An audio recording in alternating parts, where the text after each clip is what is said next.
warahmatullahi wabarakatuh. Perkenalkan, saya Seti Landari dengan PM 204240151 dari kelas 4E. Pada kesempatan kali ini, saya akan membahas tentang pengembangan kurikulum 2013 dan kurikulum Merdeka, serta rasionalitas pengembangan kurikulum 2013 dan kurikulum Merdeka. Tahukah kalian, pendidikan merupakan kunci dalam membentuk masyarakat bangsa. Melalui pendidikan, generasi muda dibekali pengetahuan, keterampilan, dan karakter agar mampu menghadapi tantangan zaman. Oleh karena itu, sistem pendidikan harus berkembang mengikuti perubahan yang terjadi di masyarakat. Salah satu bentuk perkembangan tersebut adalah pengembangan kurikulum. Kurikulum menjadi pedoman utama dalam proses pembelajaran di sekolah. Di Indonesia, kurikulum terus mengalami perubahan agar mampu menyesuaikan diri dengan perkembangan teknologi, tuntutan global, dan kebutuhan peserta didik. Dalam video ini, kita akan membahas tentang pengembangan kurikulum 2013 dan kurikulum Merdeka, serta rasionalitas pengembangan kurikulum 2013 dan kurikulum Merdeka secara runtut, jelas, dan mudah dipahami. Yuk kita simak sama-sama. Untuk materi yang pertama itu ada pengertian kurikulum. Kurikulum merupakan seperangkat rencana dan pengaturan mengenai tujuan, visi, serta bahan pelajaran yang digunakan sebagai pedoman penyelenggaraan kegiatan pembelajaran untuk mencapai tujuan pendidikan. Kurikulum selalu mengalami perubahan dan pengembangan agar sesuai dengan perkembangan zaman, kebutuhan masyarakat, serta tuntutan dunia global. Di Indonesia, perubahan kurikulum merupakan hal yang wajar karena pendidikan harus menyesuaikan dengan perkembangan ilmu pengetahuan, teknologi, serta kebutuhan peserta didik. Dua kurikulum yang saat ini banyak dibahas adalah kurikulum 2013 dan kurikulum Merdeka. Kedua kurikulum ini memiliki tujuan yang sama, yaitu meningkatkan kualitas pendidikan dan membentuk peserta didik yang berkarakter, kompeten, serta siap menghadapi tantangan masa depan. Selanjutnya ada pengembangan kurikulum 2013.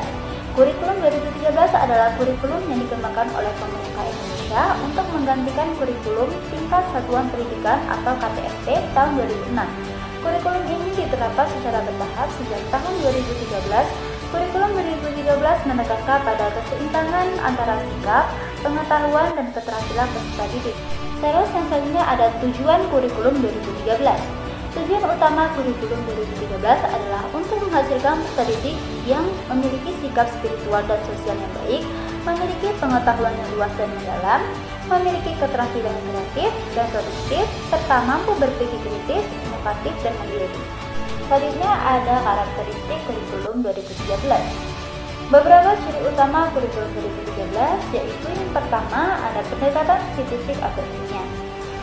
Pendekatan ini mencakup proses pembelajaran menggunakan langkah-langkah ilmiah seperti mengamati, menanya, mencoba, mengelar, dan mengkomunikasikan.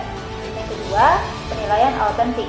Penilaian tidak hanya melihat hasil akhir, tetapi juga proses belajar peserta didik. Yang ketiga, penguatan pendidikan karakter. Kurikulum 2013 menekankan nilai karakter seperti religius, nasionalis, mandiri, gotong royong, dan integritas. Contohnya seperti pembelajaran tematik integratif, khususnya pada tingkat sekolah dasar, beberapa mata pelajaran digabungkan dalam satu tema pembelajaran. Yang keempat, ada keseimbangan antar sikap, pengetahuan, dan keterampilan. Lalu yang selanjutnya ada rasionalitas pengembangan kurikulum 2013. Pengembangan kurikulum 2013 didasarkan pada beberapa alasan penting, yaitu yang pertama tantangan globalisasi. Globalisasi menuntut sumber daya manusia yang berkualitas, kreatif, dan mampu bersaing di tingkat internasional. Yang kedua, perkembangan ilmu pengetahuan dan teknologi. Perkembangan teknologi yang besar menuntut pendidikan untuk menghasilkan peserta didik yang mampu berpikir kritis dan inovatif. Yang ketiga, pelemahan kurikulum sebelumnya. Kurikulum sebelumnya dianggap terlalu menekankan pada aspek pengetahuan sehingga kurang mengembangkan karakter dan keterampilan peserta didik. Yang keempat ada pembentukan karakter bangsa. Pendidikan tidak hanya bertujuan mencerdaskan tetapi juga membentuk karakter dan moral peserta didik. Selanjutnya yang terakhir yang kelima, tuntutan dunia kerja.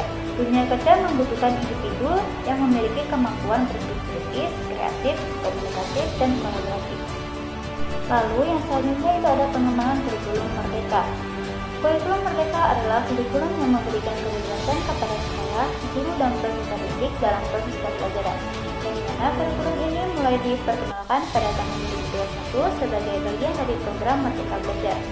Yang dimana kurikulum Merdeka berfokus pada pengembangan kompetensi, kreativitas, dan karakter peserta didik.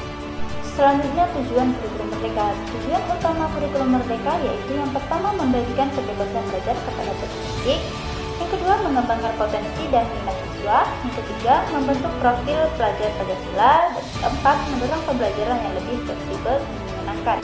Yang selanjutnya itu ada karakteristik kurikulum merdeka. Beberapa ciri utama kurikulum merdeka yaitu yang pertama pembelajaran berbasis proyek. Peserta didik belajar melalui proyek nyata yang berkaitan dengan kehidupan sehari-hari.